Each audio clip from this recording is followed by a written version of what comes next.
শোনা, তুমি কই আছো? আমি তো বাসায়। তোমার জন্য আমার উফ যৌবনে জ্বালা উঠে গেছে। তুমি তাড়াতাড়ি চলে আসো। এমন ঢেউ উঠছে, সেই ঢেউ তো একমাত্র তুমিই থামাইতে পারবা। তুমি যে কি কও, আমি একটা বুড়া মানুষ, তোমার কি আমার পছন্দ হবে? আরে দূর, তুমি বুড়ো হইছো তাতে কি হইছে? প্রেমে কি আর জুয়ান বুড়ার কোনো আছে নাকি? প্রেমের মধ্যে খালি ভালোবাসা আর ভালোবাসা। ইস, তুমি যে কি করে, আমার আর সহ্য হচ্ছে না। এখন তোমার যদি পাইতাম তা আমার মনে হচ্ছে যে চা পায়ে খেয়ে ফেলাতাম। সে কবে থেকে বলতেছি তুমি আসো আসো, আমারে দেখো আমি কেমন একটা ফুল, ফুলের মধ্যে ভোমরাটা বসবে, মধু খাবে। উফ, কি যে ভালো লাগবে। তুমি চলে আসো। শোনো, তোমার ঠিকানা দাও আমারে, আমি এক্ষুনি চলে আসবো, আমার আর সহ্য হচ্ছে না। আচ্ছা, আমি SMS করে দিচ্ছি, তুমি সোজা বাড়ি গেটে এসে নক করো। আর শোনো, তোমার বাসায় যদি দুধ থাকে তা একটু গরম করে রেখো, আর দুধ আষাঢ় ডিম সিদ্ধ করে রেখো, বুঝছো? ওকে ওকে আমার কলিজা, ওকে। আমি আজকে তোমার যে পারলে যে কী করবো আমি এটা বুঝে পারতেছি না। ঠিক আছে, আমি এসে পড়তেছি। আজকে আসো, সেই একটা T20 খেলা হবে, অনেক দিনের শখ। উফ, আজকে পূরণ হইব। ফার্মেসিতে যাবো, একটা প্যাকেট নিয়ে যাই। না, প্যাকেট নেব না। আমার যে মেশিন, ইটার দিলে তো পানিই বাড়ে না। বেশ,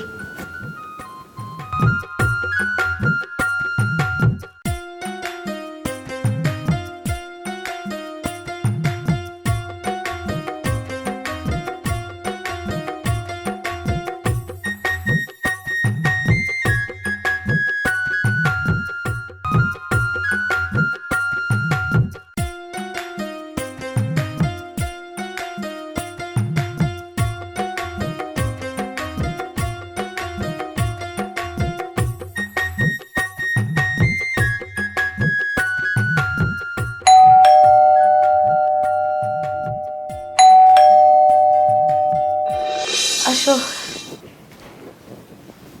আরে বসো না, আসো। আমার একটা কথা শোনো, কি? আমি বুড়ো মানুষ, হুম, তা আমার এই চেয়ার, আমার চেয়ার আমি আয়না দিয়ে দেখলে আমার পছন্দ হয় না, তুমি আমার ফোন দিয়ে আনলে। আহারে তুমি বোঝো না, আজকাল তো মেয়েরা বুড়া জিনিসই পছন্দ করে, তাই না? আর এই যে তুমি নিজের কি এত বুড়া বুড়া কও? আমার তোমার কত যে ইয়াং লাগতেছে, কচি একটা ছেলে, তাই নাকি সে বুড়া? নিজেরাই যদি নিজে বুড়া সাজা রাখো তাহলে কি আর হয়? দেখো, আমার মতো একটা মানুষ যদি তোমার পাশে থাকে তখন তুমি কি করবা? উফ, ইস, কেমন কেমন লাগছে, ও তোমার কেমন লাগতেছে? এটা আমি বুঝতে পারতেছি না। ও তাই নাকি? হুম, তার মানে তোমার শরীরে সেই পরিমাণ কারেন্ট চলে আসছে, তাই না? কারেন্ট না থাকলে কারেন্ট এসে গেছে। ও তাই? তাহলে কারেন্ট আসলে কি করতে হবে তুমি জানো না? এই শোনো, এই আমি প্রথম তোমার দেখে আমার যে কেমন কেমন লাগছে, কেননা আমার ইয়ং বয়সে আমি একটা মেয়েরে ভালোবাসছিলাম, বুঝছো? ও তার একবার সেইরকম দেখতে তোমার মতন চেহারা, এই জন্য আমার সঙ্গে কিরাম কিরাম লাগতেছে। আর আর আমার যে বউ, আমার যে বউ, বুঝছো, তোর সালার কেমন যেন বুবরা গুবরা গন্ধ করে তোর গাল দে, বুঝছো, তার কাছে যা যায় না। আর তোমার পেয়ে যে কি খুশি, আহ! তাই নাকি? হুম। আমিও তোমারে পাইয়া অনেক খুশি। আর তোমার মতো একটা ছেলের সাথে যদি সারা জীবন থাকতে পারি তাহলে তার কিছুই লাগে না। তাহলে একটা কাজ করো, করো, তাহলে তুমি আমার বউ হয়ে যাও। আগে তো কাজটা সারি, তারপর না হয় বউ হইলাম। আগে তো আমার দেখতে হইব যে কারেন্টের পাওয়ার কত দূর, কি পর্যন্ত 100% আছে কিনা। তুমি মনে করতেছো যে আমি পাকা কলা, তাই না? পাকা কলা এখন 13,000 ভোল্ট কারেন্ট আছে না? আমার ওই শরীরের ভিতরে ওই যে ঢুকে গেছে, এখন ও। 13,000 ভোল্ট এসে গেছে। তাই নাকি? তাইলে তো দেখতে হয় এই চার্জারে এই ফোন চার্জ হয় কি না।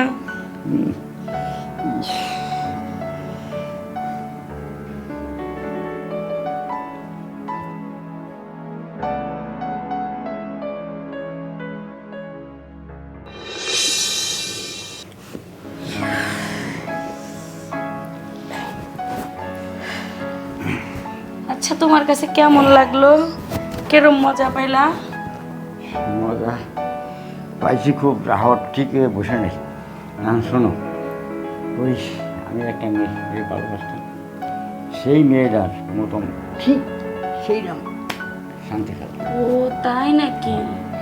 ওই যে যেই মহিলার সাথে সম্পর্ক কইরা, হ্যাঁ, আমার ওই যে বয়সে একদিন ওই মেয়েটার সাথে আর আমি বলি তোমারে, হ্যাঁ, তুমি শুনো, ওই যে মহিলাটার নাম রহিমা, তাই তো? যার সাথে বিগত 2 বছর সম্পর্ক কইরা তার সংসারটা নষ্ট কইরা তারে নিয়ে রেপ কইরা পরে সেই মহিলা তোমার বিয়ে করতে বলছিল, দেখা তুমি বিয়ে না কইরা মিথ্যা অপবাদ দিছিলা। সেই মহিলাটা যে ফাঁসি দিয়া মারা গেল, সেই মহিলার কথা বলতেছো তাই না? তাই। তার যে একটা 7 বছরের মেয়ে ছিল, হ্যাঁ, একটা মেয়ে তো ছিল। হ্যাঁ, তার হাজবেন্ড ছিল, তার হাজবেন্ড তো মারাও গেছে। সে মারা যাওয়ার 5 বছর পরে তার হাজবেন্ডও মারা গেছে। এই তুমি এত কথা জানো কি করে?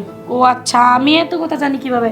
এই কুত্তার বাচ্চা, আমি তারই মেয়ে, যার চোখের সামনে নি তার মায়ের মৃত্যু দেখছে, বুঝতে পারছস আমার কতটা যন্ত্রণা হয়েছিল? তুই একমাত্র আমার মায়ের মৃত্যুর কারণ। কেন আমার মারে ভালোবাসছিলি? কেন আমার মায়ের সংসারটা নষ্ট করছস? কেন আমার জীবনটা তছনছ হয়ে গেছে? বলতি আজকা তোর বলতেই হবে, আর নাইলে আমার মা যেভাবে মরছে, আমার মা যেভাবে কষ্ট পাইছে, আমার মার আত্মা এখনো শান্তি পায় নাই, ঠিক সেইভাবেই তোরা আমি আজকে কষ্ট দিমু। কুত্তার বাচ্চা, তোর এবার আমি শিক্ষা দিয়া ছাড়মু। তুই যেইভাবে তোর কারণে আমার মার মৃত্যু হয়েছে, তোরও সেইভাবে মৃত্যু দেবো।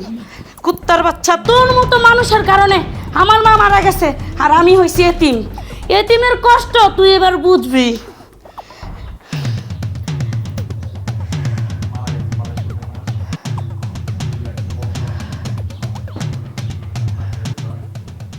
মা, ও মা, তুমি কি দেখতেছো তোমার সাথে যে অপরাধ করছে মা, সেই অপরাধের শাস্তি আজকে আমি দিছি মা। আমি তোমার মেয়ে, দেখো আমি নিজেতে ওর অপরাধের শাস্তি দিছি, যার জন্য আমি এতিম হয়েছি, যার জন্য আমার মা হারাইছি, আমার বাবা হারাইছি। ও মা, তুমি তো নাই মা, আমি যে কত কষ্টে মা মানুষ হয়েছি।